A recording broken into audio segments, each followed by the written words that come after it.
नमस्कार साथीहरू, स्वागत छ तपाईहरुलाई भुन्टीको नयाँ एपिसोडको रिभ्यूमा। आजको भाग निकै रोचक दृश्य, परिवारभित्रको सङ्घर्ष र भावुक पलहरू देख्न पाइन्छ। आजको एपिसोडमा भुन्टीले आफ्नो जीवनका कठिन परिस्थितिहरूलाई धैर्यपूर्वक सामना गर्छिन्। उनले घर परिवारलाई बचाउन गरेको सङ्घर्ष देखाइएको छ। अर्कोतर्फ गाउँभित्रको समस्या र परिवारबीचको मिसअन्डरस्ट्यान्डिङ अझै बढिरहेको देखिन्छ। भुन्टीले सबैलाई मिलाउने प्रयास गरे पनि परिस्थिति उनको पक्षमा जाँदैन।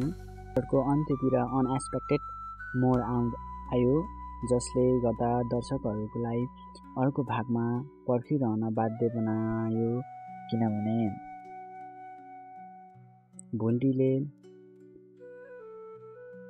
पत्ता लगाउने कुनै रहस्य वा कुनै व्यक्ति उनको विरुद्ध खडा भएको छ।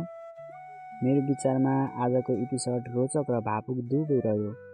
भुन्टीको स्ट्रगल र धैर्य प्रेरणादायी लाग्छ। दर्शकलाई बाँधेर राख्ने कथा तथा अभिनय यसपटक पनि राम्रो देखिएको छ। तपाईहरुलाई यो एपिसोड कस्तो लाग्यो मा आफ्नो विचार लेख्नुहोला। यदि रिभ्यू मन पर्यो भने लाइक, शेयर अनि सब्स्क्राइब गर्न नबिर्सिनुहोस्। भोलि आउने भागमा के हुन्छ भन्ने कुरा अर्को रिभ्यूमा भेटौँला। हस्त, धन्यवाद।